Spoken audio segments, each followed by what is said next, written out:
Muy buenos días, muchachos. En la clase de hoy de argumentación jurídica vamos a tocar algunos conceptos generales y vamos a mirar cómo podemos llevar esos conceptos a la práctica. Ya habíamos anunciado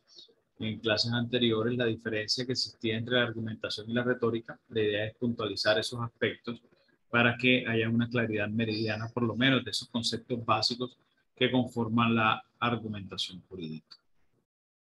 Desde este punto de vista, tenemos entonces que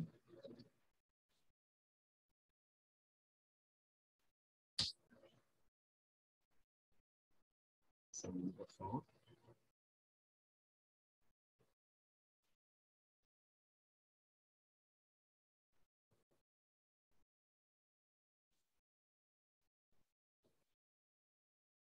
Que el concepto de argumentación jurídica se entiende como un mecanismo en la motivación de resoluciones o en la exposición de razonamientos, en la formulación de alguna demanda o contestación de la misma, pero es indudable que se maneja, pero no como una metodología en la estructuración de las proposiciones. Básicamente, tendríamos que señalar desde este punto de vista que argumentar es dar razones, explicar algo, eh, establecer cuáles son los motivos sobre los cuales nosotros partimos de una exposición para tratar de convencer a la otra persona. Es decir, cuando yo argumento, tengo como objetivo central lograr el convencimiento o la adhesión del pensamiento de la otra persona a mi propio pensamiento. Por ello yo parto de una idea, de una tesis, y la desarrollo dándole motivos a esa persona para que de una u otra manera acepte o se adhiera a las razones por las cuales yo estoy estableciendo o las razones que yo le estoy dando. Desde este punto de vista tenemos que la argumentación jurídica se ve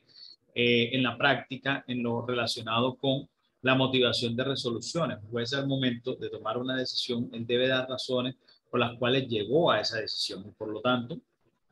esa es una manera de argumentar y claramente es una forma de argumentación jurídica.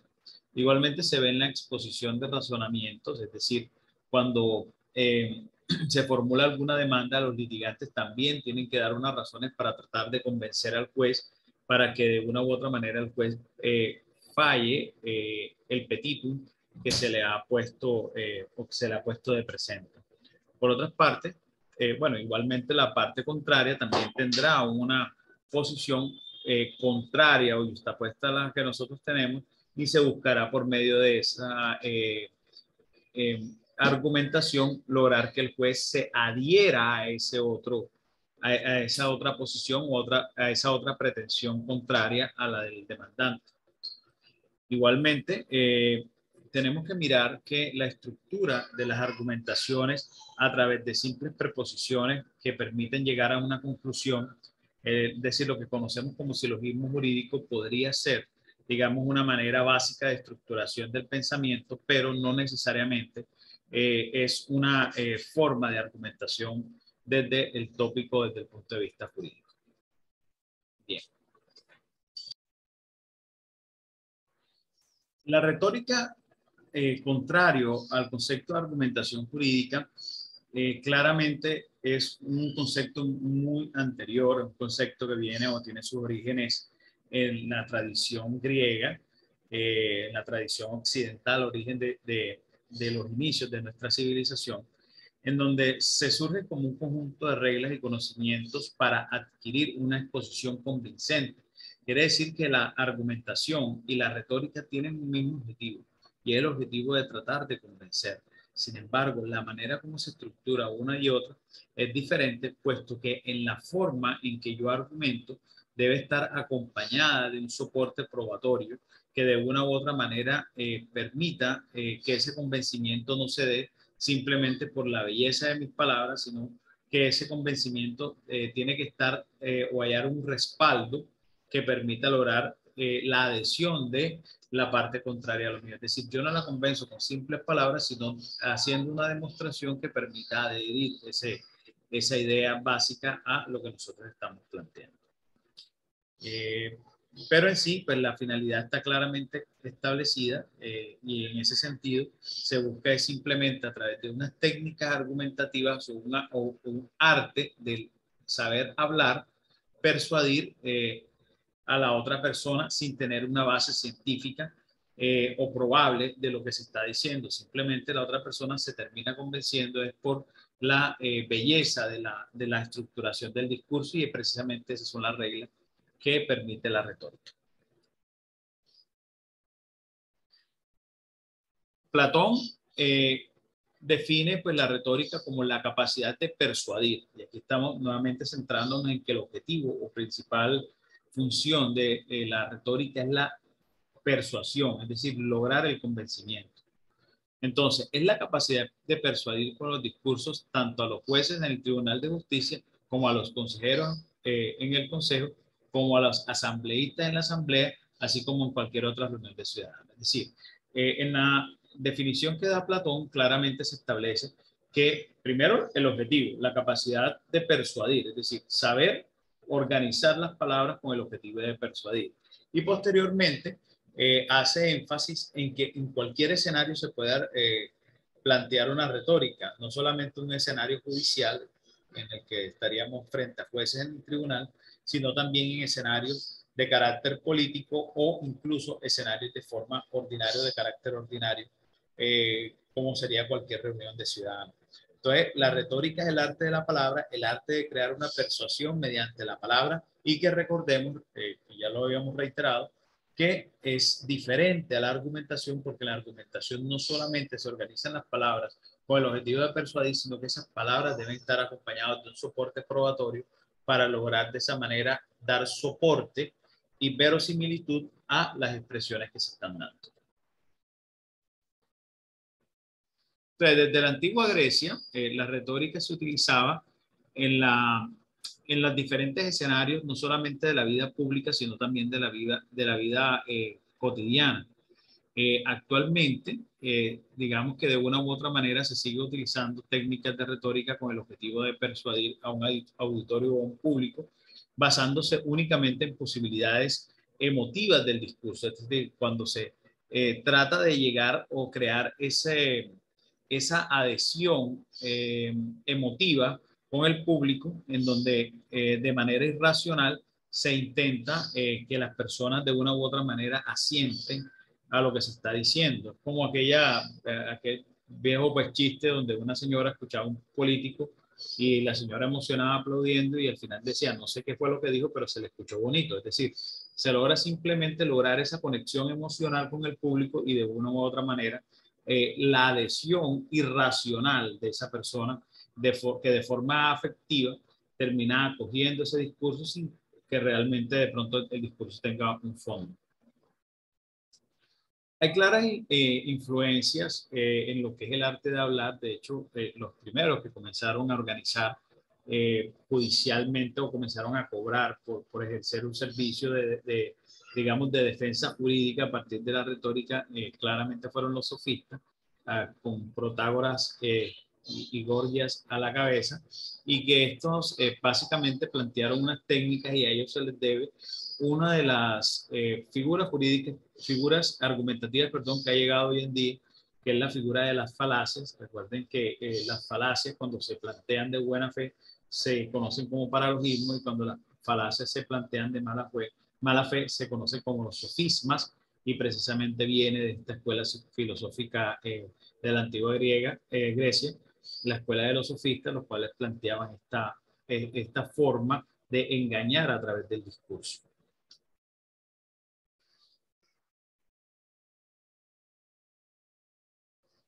Fíjense que hay algo, antes de pasar a la otra diapositiva, hay algo que dice en la parte final que se me estaba escapando.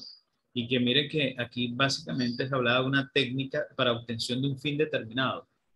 con independencia de la verdad. Es decir, no importa tanto en la retórica si lo que se esté diciendo sea cierto o no. Ahí lo que importaba era la obtención de un objetivo, casi como aquel planteamiento maquiavélico que el fin justifica los medios, es decir, lograr adhesión del auditorio al discurso que se está dando, así sea mentira, pero logrando convencer, logrando llegar a ese objetivo de convencer.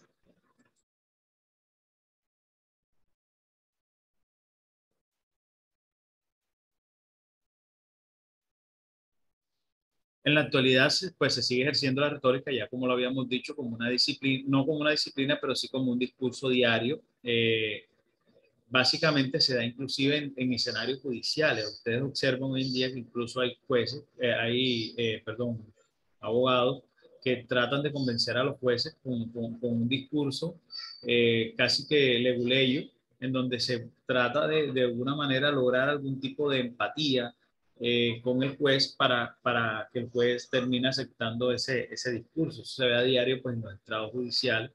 donde básicamente no tienen ninguna base, no tienen un soporte probatorio, pero básicamente a través de la belleza del lenguaje se busca lograr este tipo de adhesión, no solamente en escenarios judiciales, sino es muy común en escenarios cotidianos y básicamente incluso en campos de la política, etcétera, donde se utiliza ese tipo de formas de exaltación y de adhesión al auditorio para de alguna u otra manera convencer.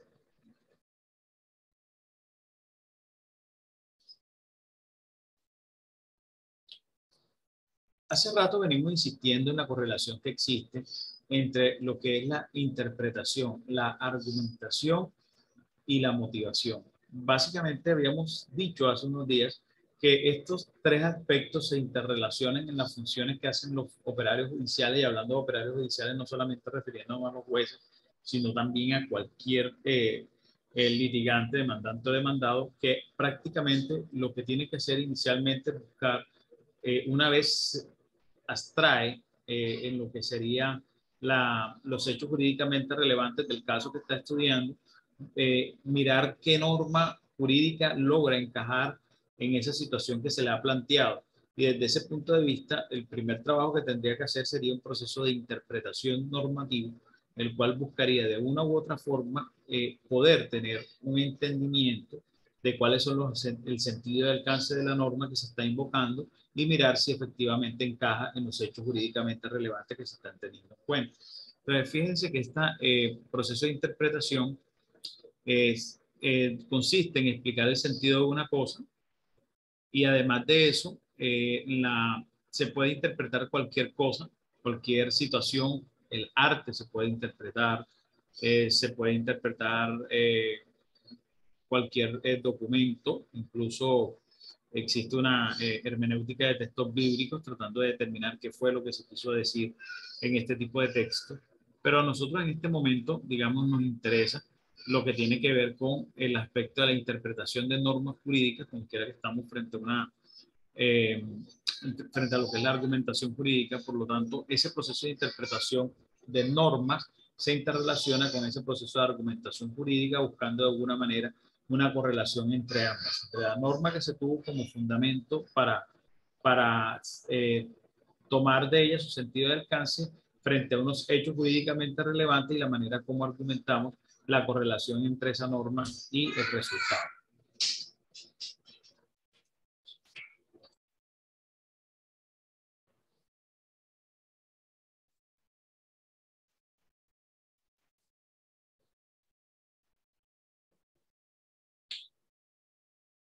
Bien,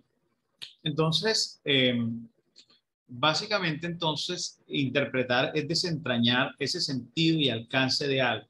Y en el caso que nos ocupa es desentrañar ese sentido y alcance de un texto jurídico,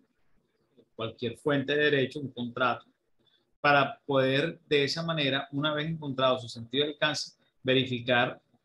cómo se encaja dentro de una situación jurídica para de alguna u otra manera buscar la forma de argumentar eso en un estrado judicial con el objetivo de lograr una prestación. Es decir, el convencimiento del juez de que efectivamente se tendría derecho a lo que se está pidiendo porque con fundamento en unas pruebas se está soportando que los hechos jurídicamente relevantes encajan perfectamente en la norma jurídica, por lo tanto se le debe dar una solución al caso que vaya acorde a, lo de a los presupuestos jurídicos de la norma que se está invocando. Básicamente la interpretación jurídica por excelencia busca descubrir, es decir, comprender y al mismo tiempo develar, es decir, explicarle a los demás cuál es el verdadero pensamiento del legislador y explicar cuál es el sentido de una determinada disposición. Existen normas jurídicas que están plasmadas pues, con un lenguaje que son fácilmente comprensibles. Sin embargo, existen otras que tienen un lenguaje casi que dudoso u oscuro, sea porque existe una vaguedad en los términos que se están utilizando, porque los términos son demasiado generales. Y en ese sentido, el análisis jurídico que nosotros buscamos de tratar de entender las normas de la forma o lenguaje que comúnmente,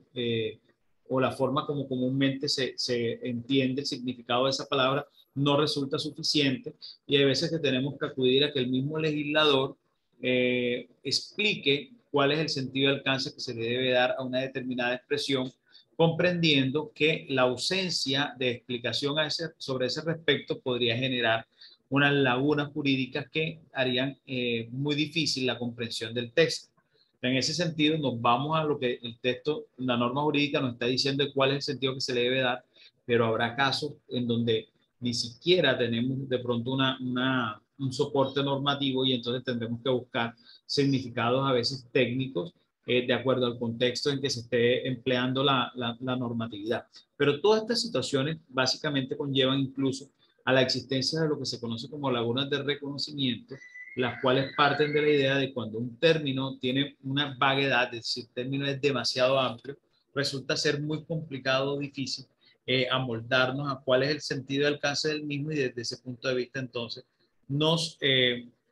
buscamos la manera de buscar cómo dentro del contexto normativo podemos explicar cuál es el significado real de las expresiones utilizadas por la norma. Hay veces entonces que se puede de manera clara y con exactitud establecer cuál es el significado, a veces con simple probabilidad para determinar que puede entenderse de una manera u otra, y es precisamente aquí donde se producen a veces conflictos en la interpretación normativa y conflictos incluso judiciales, en donde una de las partes interpreta la norma de una forma, la otra parte la interpreta de una forma diferente, y entonces ahí es donde esa interpretación va acompañada de una buena argumentación que busca convencer al juez cuál es el real sentido de alcance que se le debe dar a esa expresión, sea el que dice una parte o sea el que dice la otra. Bien. Entonces, pues, básicamente esta diapositiva era lo que ya anticipábamos, cuando la norma no tiene un lenguaje claro y que por lo tanto estos elementos lingüísticos complican un poco la aplicación de la norma, y desde ese punto de vista tenemos que buscar la forma cómo desentrañar el significado, estableciendo a veces diferentes técnicas de interpretación, técnicas hermenéuticas, para lograr de una manera u otra encontrar cuál es el sentido claro de la norma a la que se está haciendo alusión.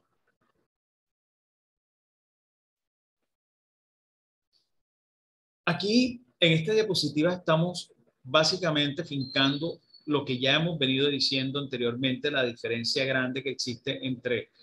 la retórica, en donde simplemente es un arte de utilizar las palabras de una forma estéticamente aceptable con el propósito de convencer, y lo que sería entonces la argumentación, en donde claramente estamos partiendo de que argumentar significa probar por medio de razonamiento alguna afirmación. Pero ojo, no es solamente probar con el razonamiento, sino que el razonamiento debe tener una justificación probatoria real en materia jurídica que permita soportar la verdad de lo que se está pidiendo. Un ejemplo que yo siempre utilizo y que me parece muy sencillo de entender es cuando una persona solicita una herencia. Cuando una persona solicita eh, o una persona pide que se le reconozca por sucesión la propiedad sobre algunos bienes, claramente lo primero que tiene que probar es que su causante murió.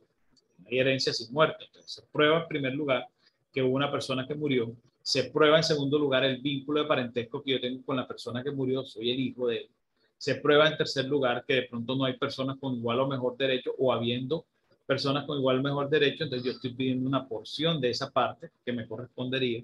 Luego analizaríamos el otro aspecto, que sería que esa persona haya dejado bienes, ¿sí? Y que básicamente lo que se está tratando de solicitar acá es que, como quiera que yo tengo un derecho preferencial por ser hijo de esa persona que murió, esa persona dejó unos determinados bienes, y existe una norma que establece que cuando una persona muere, los bienes serán heredados por sus hijos. Y ese sería, digamos, el soporte para la solicitud. Pero para yo poder soportar eso, tengo que probar la muerte de la persona, tengo que probar mi vínculo de parentesco, tengo que probar la existencia de esos bienes. O sea, se tiene que establecer no solamente argumentativamente, sino también probatoriamente esa situación para que el juez pueda darle tránsito de manera favorable a mi pretensión. Entonces, argumentar consiste en exponer razones que justifican algo, como ya lo habíamos dicho. Básicamente, es importante que señalemos aquí en este punto que esa exposición de razones que se dan dentro de una argumentación no siempre se organizan de una forma silogística. Premisa mayor, premisa menor, nexo lógico de causalidad y conclusión. Hay veces que son unas ideas concadenadas unas con otras y que finalmente van dando forma, llevando un hilo conductor a lo que nosotros estamos finalmente pidiendo, y de esa manera lograr convencer con esa concadenación de expresiones y concadenación de ideas que permiten a la otra parte adherirse al pensamiento o a la persona que estamos convenciendo adherirse a ese pensamiento que se le está planteando. Entonces, ya como lo habíamos señalado, existen diferencias entre la retórica y la argumentación, ya que la retórica es un proceso simplemente de expresar un discurso sin que necesariamente se deba demostrar lo que se dice, mientras que la argumentación es un proceso de razonamiento acompañado de pruebas. Dentro del ámbito jurídico, uno de los mayores exponentes pues, de lo que es la argumentación en este plano es el doctor Manuel Atienza, un profesor español, el cual claramente establece qué significa argumentar jurídicamente. Entonces dice que en la actualidad parece obvio que desde el punto de vista del derecho, la interpretación vaya de la mano de la argumentación, y que claramente la perspectiva pues, que tienen los jueces frente a los abogados es simplemente analizar si efectivamente al momento de solicitar algo las partes no solamente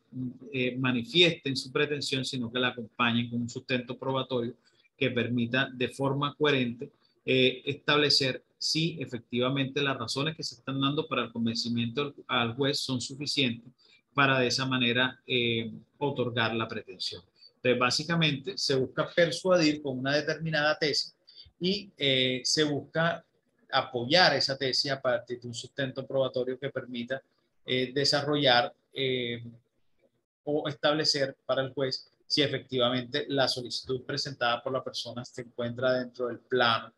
de los presupuestos normativos establecidos por el legislador para que esa persona pueda acceder al derecho.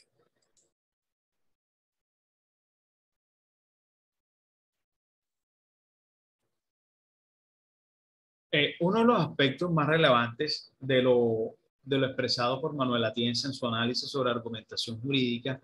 es que él establece que la argumentación en materia jurídica se da en diferentes planos, algunos prelegislativos, otros legislativos y otros ya de aplicación de la norma. Entonces, desde el punto de vista concreto, se argumenta al momento de presentar un proyecto para aprobación de una norma, y en este plano estamos dentro de un contexto prejurídico en el cual, no existiendo una norma, el proceso de producción y establecimiento de la norma parte de una idea en la cual en esa fase prelegislativa se busca exponer o hacer una exposición de motivos que busquen de alguna manera explicar por qué es importante crear la norma y por qué es importante desde ese punto de vista que el contexto de lo que se está queriendo expresar vaya acompañado de unas razones generalmente de necesidades sociales para la creación de la norma que busca fincar el objetivo central de la norma en la solución de ese problema jurídico. Por lo tanto, se hace un estudio de realidades sociales y a partir de ese estudio de realidades sociales se trata de buscar una solución, y cuando ya se establece un presupuesto para la solución, se crea una norma que evidentemente parte de un precepto, que sería una situación jurídica que necesita ser regulada, y una consecuencia jurídica, algunas veces puede ser una sanción o la creación de un derecho, la imposición de una obligación, etcétera, y todo eso va dentro de la exposición de motivos, que sería una fase de argumentación prelegislativa. Hay un segundo campo en el cual claramente se está buscando la aplicación de la norma para la resolución de casos. Es decir, Cuando ya efectivamente después de crear la norma se presentan algún tipo de situación social que encaje dentro de ese presupuesto o precepto señalado por la sanción, claramente entramos en una fase de aplicación de la norma y en este caso también, en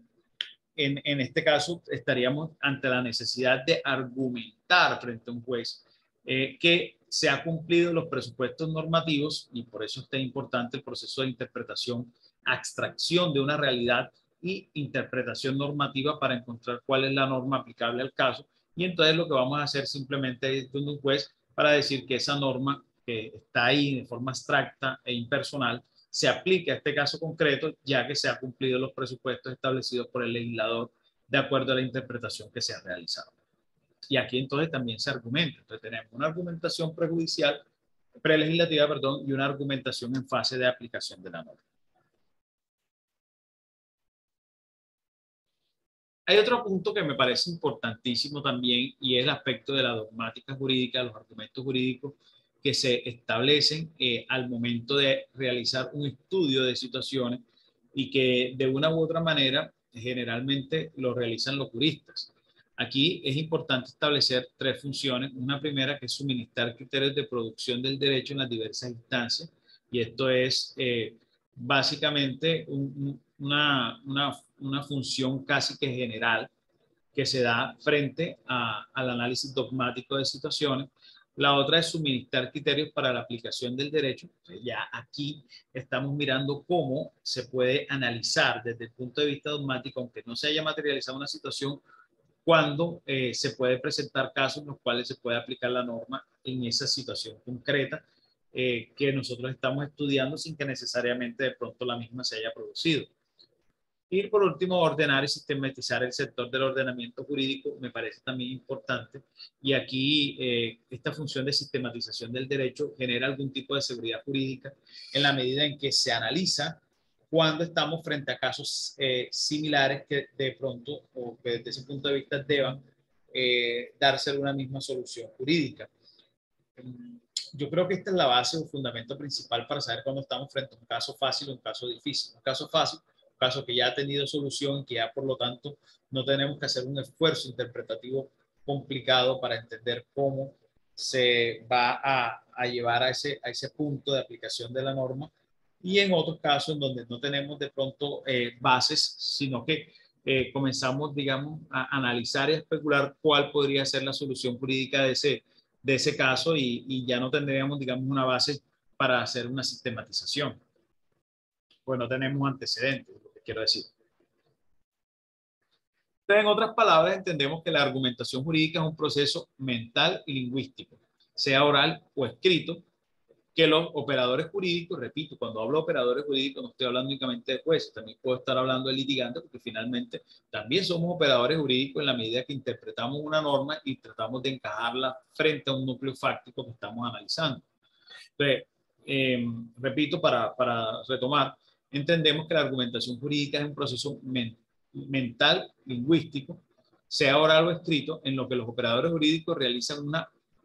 la realizan para persuadir o convencer a otra parte respecto de sus pretensiones, no como un mero proceso discursivo del uso de unas buenas palabras, porque si no sería la retórica, sino que se deben expresar razonablemente argumentos para tener eficacia y validez, y esto se soporta entonces desde el punto de vista probatorio. Entonces, miren que un juez argumenta para convencer a las partes. Si las partes no quedan convencidas, presentan recursos para que un juez de segunda instancia los desate. De una u otra manera, el objetivo del juez cuando argumenta es que las partes queden convencidos de que su fallo fue correcto. Si la parte no quedó convencida, presenta recurso y otro juez decide. Pero claramente el objetivo del juez principalmente va a ser convencer a las partes. En materia de los, o en punto de los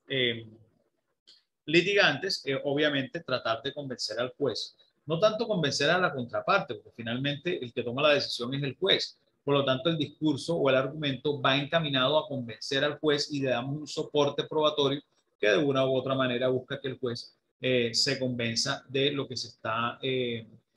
o de la pretensión que se está presentando ante él y la conceda. Bien, hay otro punto, otra diapositiva que yo quiero compartir con ustedes. Dame un segundo, por favor.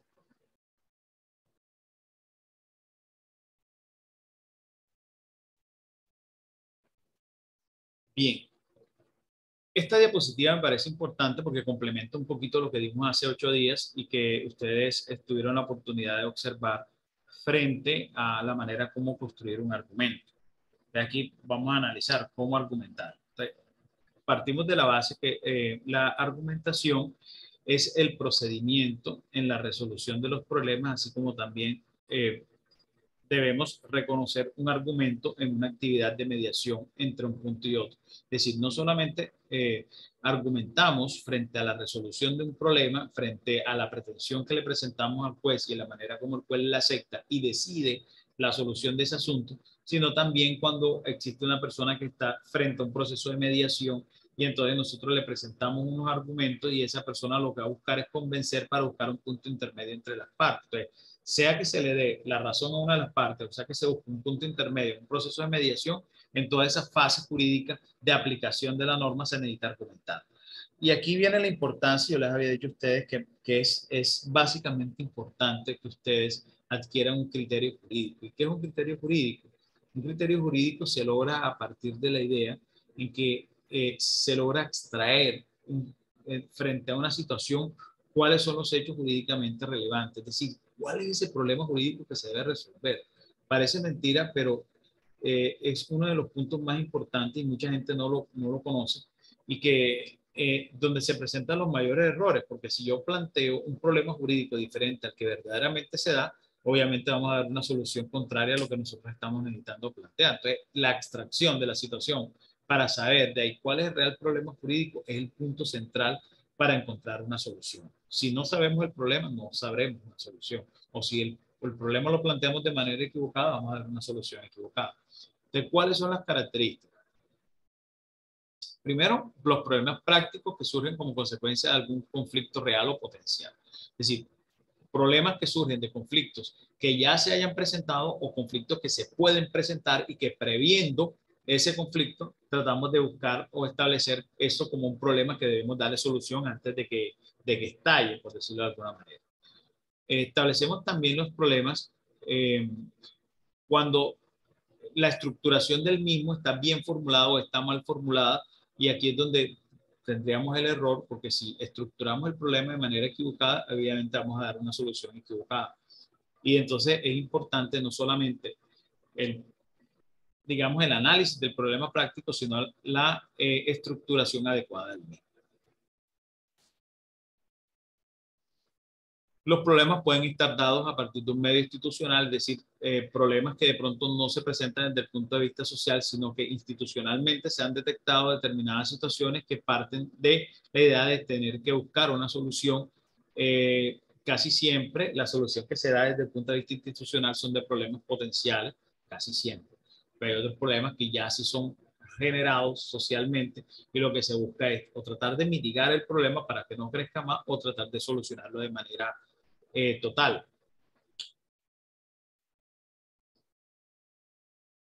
Muchos de los problemas afectan en mayor medida valores morales, o sea que no siempre,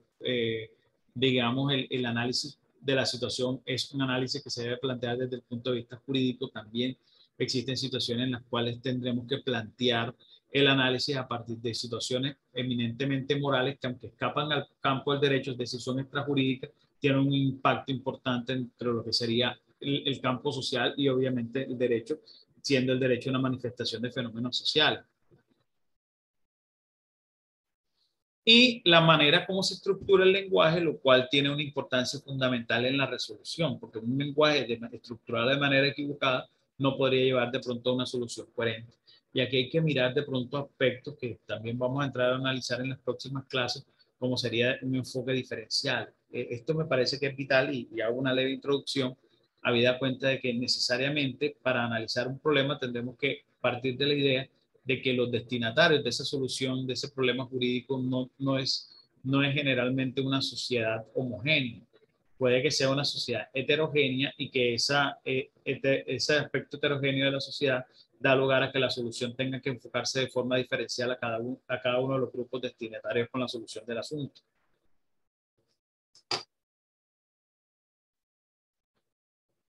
Hay unas etapas argumentativas. La primera, la identificación y análisis del problema, ya lo habíamos dicho. todo asunto parte, identificar de forma clara cuál es el problema, y una equivocación en este aspecto, digamos que destruye todo, porque esta es la base. Es como si construyéramos un edificio con bases débiles, entonces va a estar siempre en peligro de caerse. El segundo asunto es una propuesta, una solución. Obviamente, al identificar el problema, nosotros planteamos una tesis de solución de ese problema. Esa tesis, evidentemente, es simplemente o está simplemente planteada de una forma eh,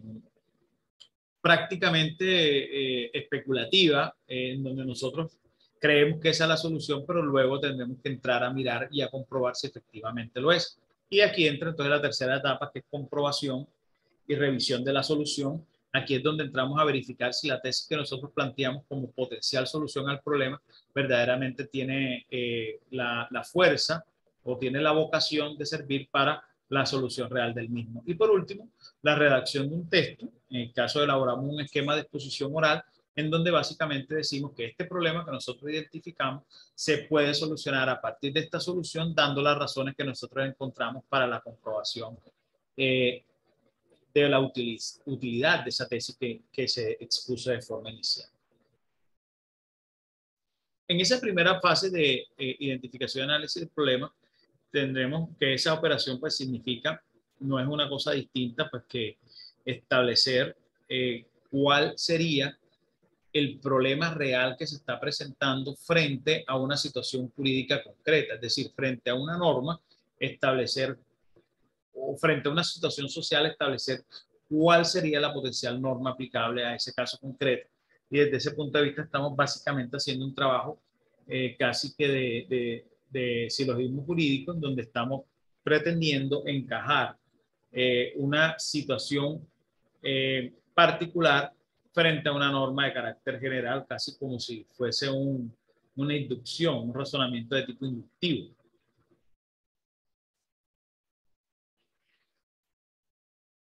En una propuesta de solución, un juez debe plantearse cuál es la solución correcta del caso. Es decir, él tiene dentro de la esfera de soluciones, y ya parte de la base de que los litigantes que están haciéndole solicitudes están planteándole, por un lado, por lo menos dos formas de solucionar el caso. Entonces, lo que tiene que determinar es cuál es la forma de solución real, cuál de las tesis que examina puede ser la potencial solución real del caso, y examinar y ponderar cuál de ellas debe acogerse. Y una vez elija una de ellas, comenzar entonces a dar razones y explicar por qué finalmente, bajo su convencimiento, cree que esta es la forma de solucionar el problema. Y aquí entonces hacemos un paréntesis. Como quiera que todo esto se fundamenta en aspectos probatorios, es importante que hagamos un repaso de lo que es los sistemas de valoración probatoria, entre ellos la sana crítica, que es el que aplicamos nosotros, para poder estructurar cómo desde la utilización de esta herramienta se puede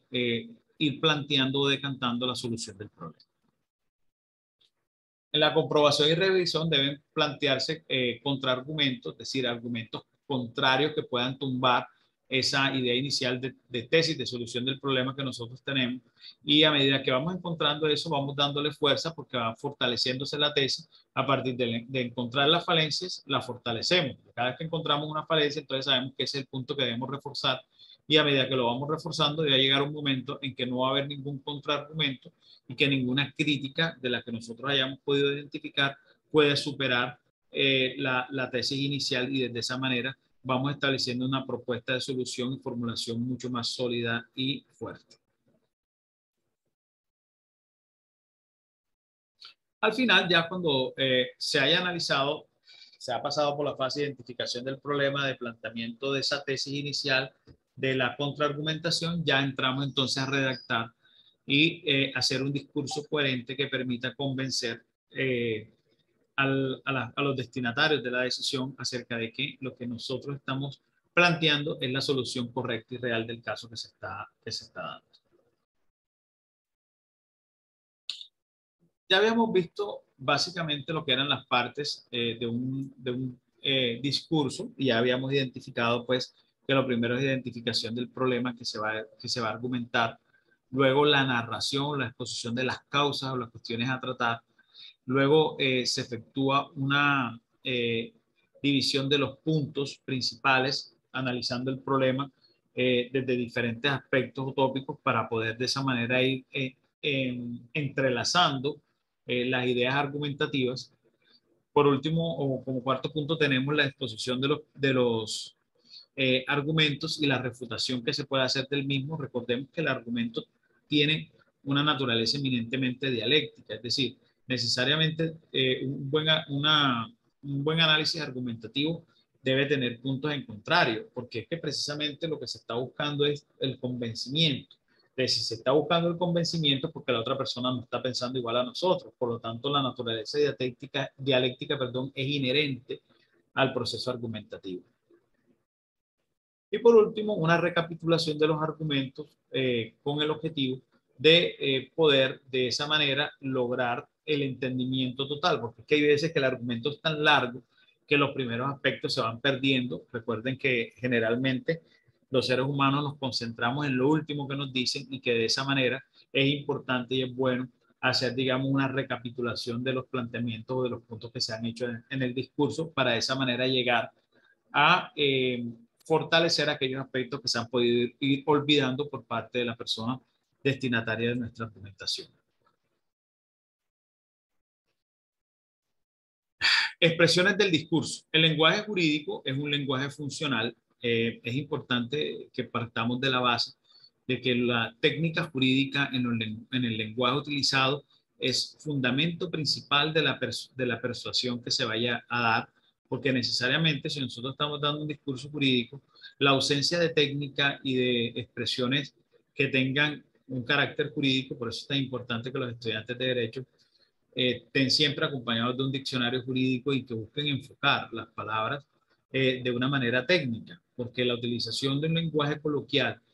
frente a un discurso jurídico necesariamente le resta validez, le resta importancia y le resta adhesión al discurso que se está estructurando. La dicción, la manera como se expresa el pensamiento en los sistemas orales. Hoy en día tenemos una fuerte tendencia de oralidad en los sistemas jurídicos, entonces necesariamente también el manejo de matices afectivos, aumentar el volumen de la voz frente a ideas centrales o principales, disminuirlo de pronto frente a ideas que no sean tan fundamentales. Básicamente es una manera en que el auditorio va llevando o va adhiriéndose a la manera como nosotros estamos expresando las cosas. Cuando nosotros hacemos énfasis de forma fuerte en algo, el auditorio nuevamente recobra el interés por lo que se está diciendo, etcétera. O sea, son, digamos, técnicas discursivas que es bueno que se vayan aprendiendo a lo largo de nuestra carrera, porque finalmente, básicamente, muchas de las solicitudes que se harán a futuro dentro de este sistema de tendencia oral, evidentemente va a ser a través del lenguaje, del lenguaje y una buena dicción.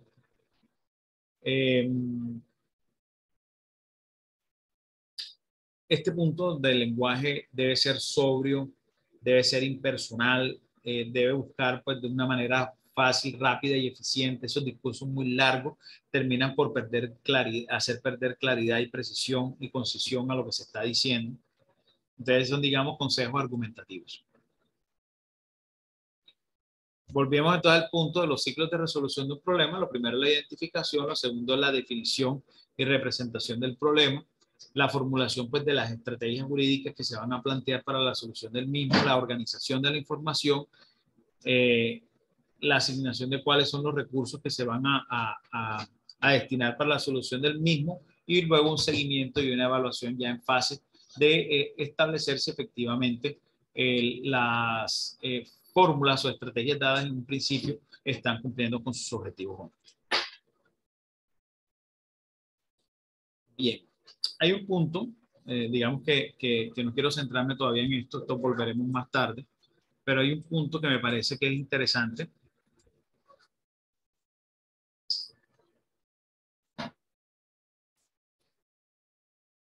Bien, este es el punto al que quería traernos. La estructuración de la sentencia. Una sentencia, pues básicamente, como ya lo habíamos venido planteando, es una pieza argumentativa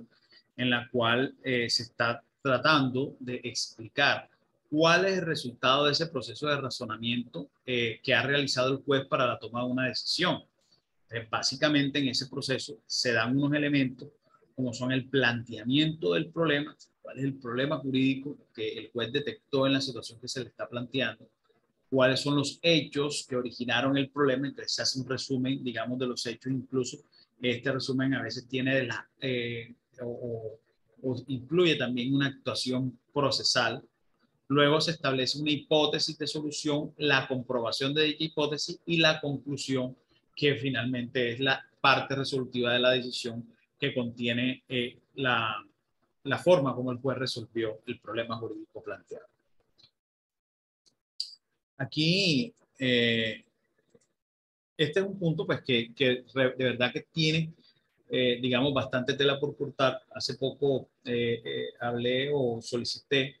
a mi docente de maestría, el doctor Guet, que además fue mi tutor de tesis, que nos colaborara en lo que se llama una técnica de clase espejo y nos hiciera una explicación acerca de la estructuración de la sentencia, no solamente en su calidad de juez, sino también de docente de argumentación. Digamos, tienen una claridad eh, bastante extensa de este tema y que de una u otra manera, ¿quién más que él para poder hacer una explicación? Estoy cuadrando para la semana o la próxima clase que el doctor Guet nos pueda acompañar para aclarar este tema. Simplemente estamos dando, digamos, unos puntos o estamos dando un bosqueo general acerca de lo que el doctor Guet nos va a ampliar en ese momento. Entonces, el principio sobre la estructuración de la sentencia, el principio de precisión en los hechos, esto es importante, es decir, presentar los hechos de una manera sucinta, el principio de limitación, parte de entender cuál es el problema, saberlo plantear, hacerse pues digamos, una ponderación real de cuál es la circunstancia que se está analizando para de esa manera poder estructurar la decisión de forma correcta. El principio de economía en las sentencias, que contenga pues todo lo necesario, y no solamente lo necesario, sino que la estructuración no le falte nada. El principio pues de coherencia interna, que es importante porque finalmente una sentencia debe ser coherente, debe ser coherente, y aquí es un análisis que se hace no solamente interno, sino externo, porque la sentencia va a tener unos destinatarios, no solamente son los, las partes interesadas en la decisión judicial, sino toda la sociedad que de una u otra manera podemos tener interés jurídico en que la justicia avance de manera correcta. Entonces, hay un principio de coherencia interna que son unas líneas sencillas que permiten entender no solamente el planteamiento del problema, sino el desarrollo argumentativo y una solución final del conflicto, que sería, digamos, la línea base que debe llevar una sentencia. Bien, entonces, no voy a extenderme mucho en este tema, porque, repito, va a ser un tema que va colaborando el doctor Guet. Lo que yo quería básicamente plantearles acá es que el escenario de la argumentación jurídica se plantea en diferentes aspectos y siempre tiene como objetivo el convencimiento. Desde la fase prelegislativa, convencer de la importancia de la ley, de crear una ley con las características que se está planteando en ese momento en la exposición de motivos. En la fase de aplicación de la ley e incluso en la fase doctrinal, en donde se analiza los diferentes aspectos de la ley para poder de esa manera, o los diferentes aspectos jurídicos que comportan la ley para de esa manera encontrar posibles soluciones o propuestas de interpretación. Todos esos escenarios claramente siempre van acompañados de una vocación de establecer una idea concadenada de forma coherente, razonable, probatoriamente soportada para convencer. Y esa es la diferencia clara entre la argumentación y la retórica. Bien, muchachos, dejemos hasta acá en la clase de hoy. Esta clase pues se ha tenido que tomar de esta manera debido a los problemas pues de fluido eléctrico que tiene actualmente la ciudad, en donde gran parte de la ciudad va a estar sin luz el día de hoy. Por eso me tomé la libertad de grabar esta clase para que ustedes puedan escucharla en el momento que tengan la posibilidad de acceder al fluido eléctrico. Les agradezco mucho su amable paciencia al escucharme y les mando a todos un fuerte abrazo. Feliz resto de día.